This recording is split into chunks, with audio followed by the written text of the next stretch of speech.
2 copywriters made more than $500,000 last year, and 1 copywriter made more than $1 million last year.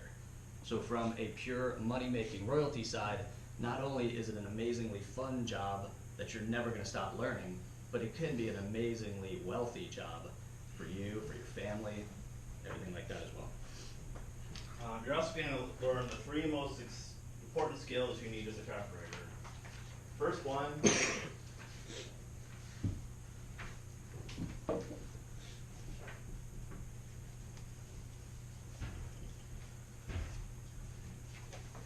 you're going to learn how to identify ideas that excite your reader.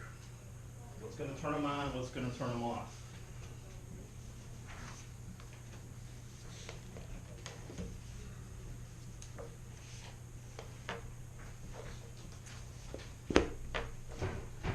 Take those ideas and present them simply, clearly and simply, so that anybody can understand them.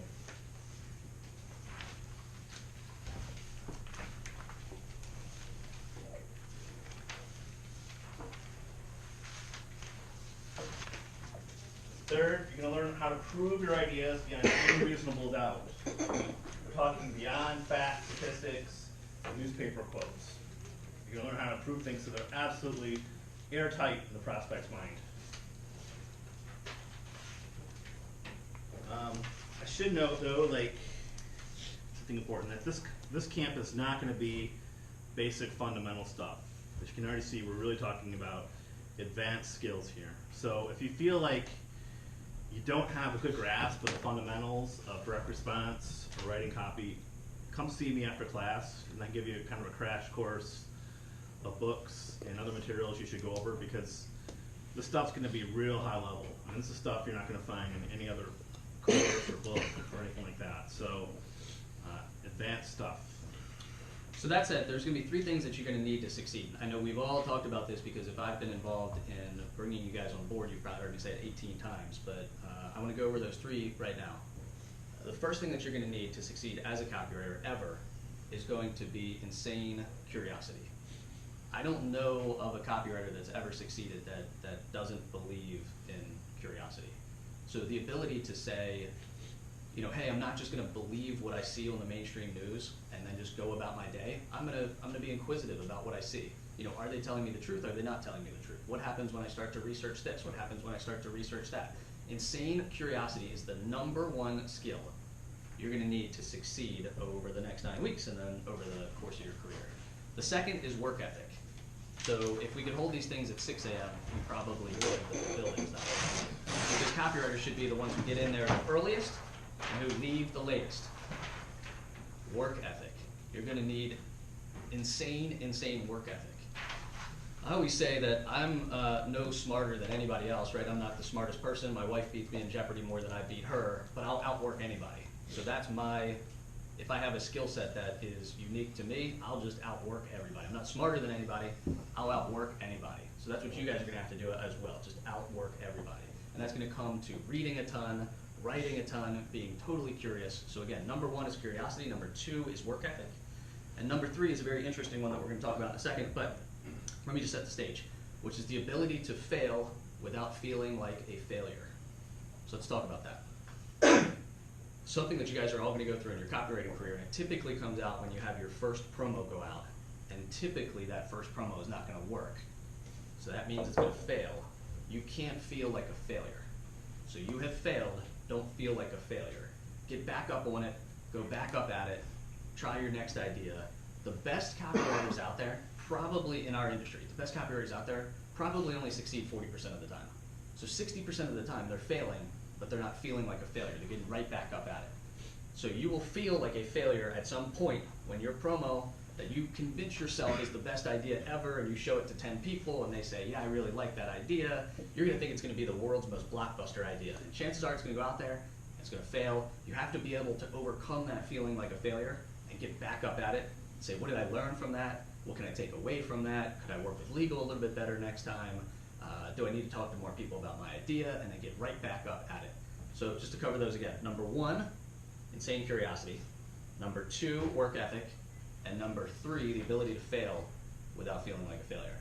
So you'll notice what I didn't say there, which is intellect. You don't need to be the smartest person in the room to write copy, which is what makes it so exciting, right? If you have those three things, you will be a successful copywriter. You'd be surprised how many times we say that, and then people nod their head, and then the first promo goes out, and they're like, oh God, I want to quit Agora, I'm totally, I don't know what I've done, and I'm a total failure in my life.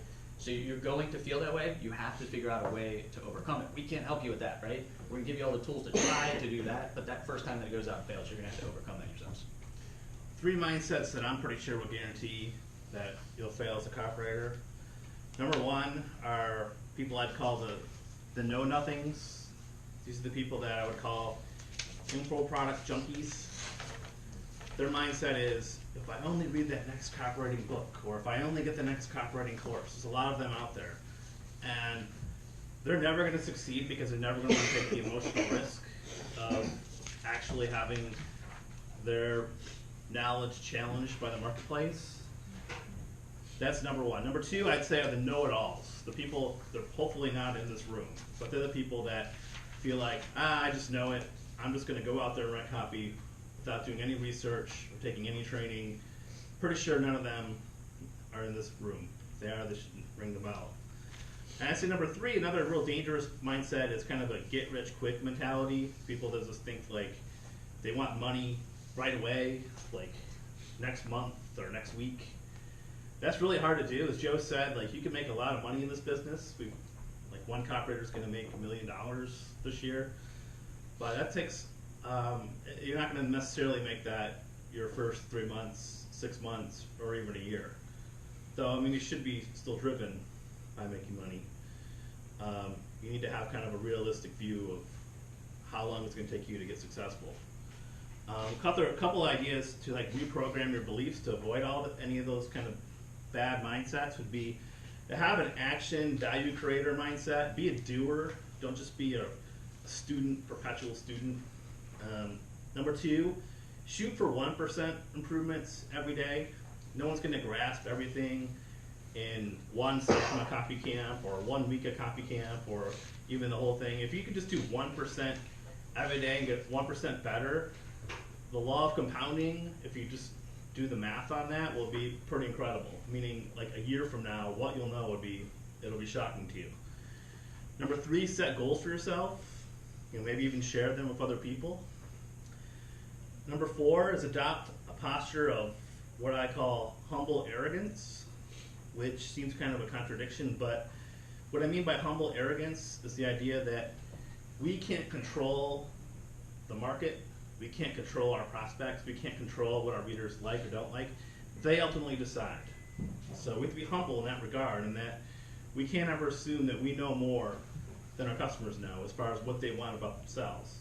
But I also say arrogance because what our customers really want is leadership. They want somebody to tell them what to do with a clear plan. So when we write a promotion, we have to have that humility in the sense that we're trying to change hundreds, thousands of people's minds, which should be kind of a humbling experience. But at the same time, we need to believe in our ideas and in our copy enough that we're all in on it, which is tough for some people because you have to kind of emotionally put yourself out there and say, take a risk, really, that I believe in this and I'm going all in on it, and it's up for the market to decide.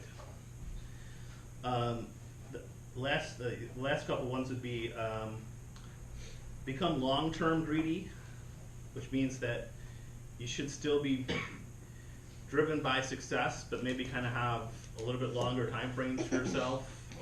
It's up to you. Some of these things are very subjective, what you consider short-term or long-term, but have kind of a longer view of maybe creating a career where you can make a lot of money versus just creating one promo which might solve all your financial problems or give you all the money you're looking for. Because chances are that even our best copywriters, 30 to 40% hit rate, that if they bank it all on one promo, they're going to be, odds are they're going to be disappointed.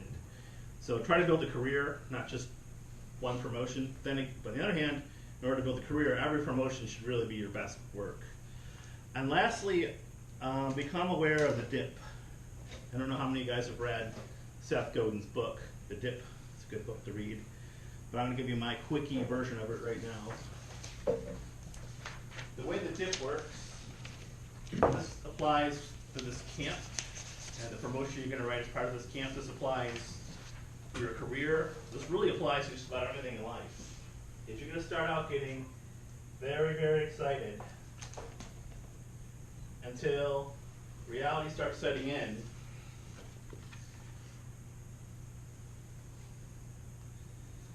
and that's where you reach the dip.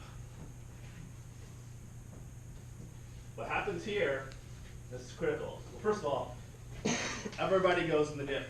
If you're not going in the dip, then chances are you have not really taken the risk you need to take. You're playing it safe, you're trying to hedge. That's not good. You want to be to the point where you're so emotionally involved that you reach down here at the bottom. What you want when you get down here is two things. One, get out, meaning if you're working on an idea, drop the idea. If it's copy camp and you're too overwhelmed, ring the bell, get out. If it's your career, find a different career. And I'll tell you why in a minute. Or you kind of adopt a new mindset, we call it informed optimism, and you're back out of the dip again. And I'll give you some examples in a minute, but first let me tell you where you don't want to be. You don't want to be one of these people that spends your whole life spinning around in the dip because you can't decide whether you want to keep going through to the next level or get out. And I've seen people come in and they want to write this first promotion for us, and they'll spend 12 months working on the masterpiece idea. And the promotion, maybe it'll go out, maybe it'll never go out. Chances for it goes out is probably going to fail anyways, because it's just, just the way our business works. Money's usually attracted to speed, but you can spend your whole life in here if you're not careful.